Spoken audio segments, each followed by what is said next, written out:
जितने भी 2, 4, 10 पुराणों को हमने पढ़ा देखा, वाल्मीकि में भी यहाँ भी, सबका सार ये है कि अहल्या में दोष है ही नहीं, नहीं तो अहल्या उनका नामे नहीं होगा। हल्य माने दोष होता है, संस्कृत में हल्य माने दोष, और जिसमें दोष न हो उसी का नाम अहल्या होगा।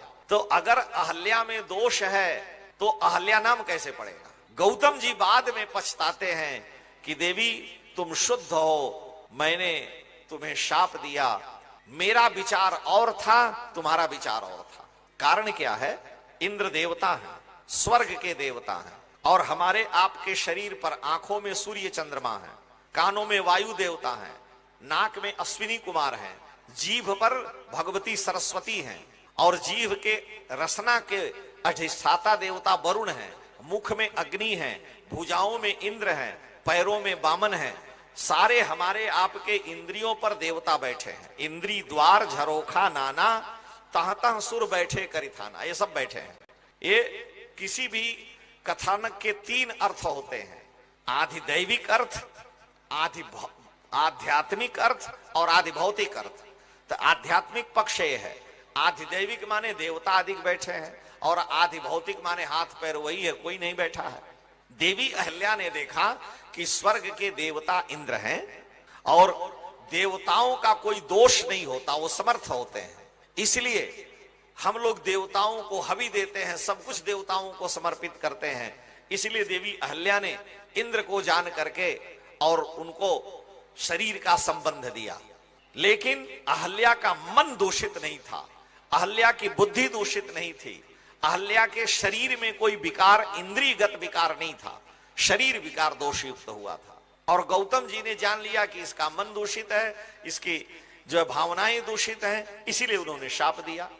ये बातें ब्रह्मवैवर्त पुराण में, स्कंद पुराण में अन्य जगह आई हैं, तो मैं उनका केवल संक्षेप में सार बतलाया। परंतु लोकाचार की दृष्टि से भगवती अहल्या ने अपराध किया, आध्यात्मिक दृष्टि से दोष नहीं है, आधिदैविक दृष्टि से दोष नहीं है।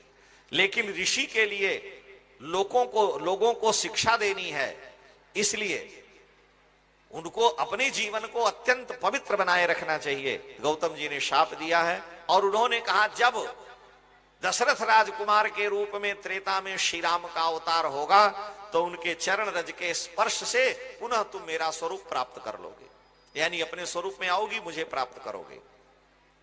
विश्वामित्र जी ने कहा कि हे रघुनंदन, हे श्री राम, वर्षों से जाड़ा गर्मी बरसात सहन करने वाली ऋषि पत्नी के ऊपर आप कृपा करें। राम जी ने वाल्मीकि में जो लिखा है, राम जी ने प्रणाम किया, लेकिन राम जी ने अपने चरणों का ज्यों ही पास में गए, चरण की रज उनको स्पर्श कर गई, और स्पर्श करते ही परसत पग पावन शोक न सावन प्रगट भई तप पुंज सही, देखत रघुनायक जन सुखदायक सन्मुख होई कर जोरी रही, मैं नारी पावन प्रभु जग पावन रावण रिपुजन सुखदाई, राजीव विलोचन भवभय मोचन। भगवान की स्तुति की है।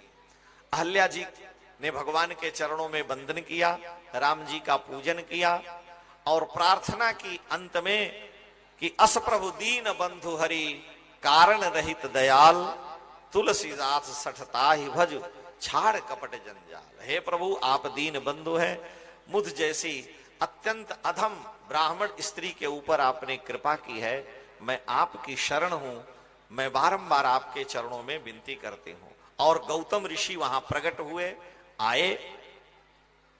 गोस्वामी तुलसीदास जी ने विनय पत्रिका में और गीतावली रामायणम में लिखा है कि गौतम जी आए, अपनी पत्नी को फिर अहिल्या जी को लेकर के गए।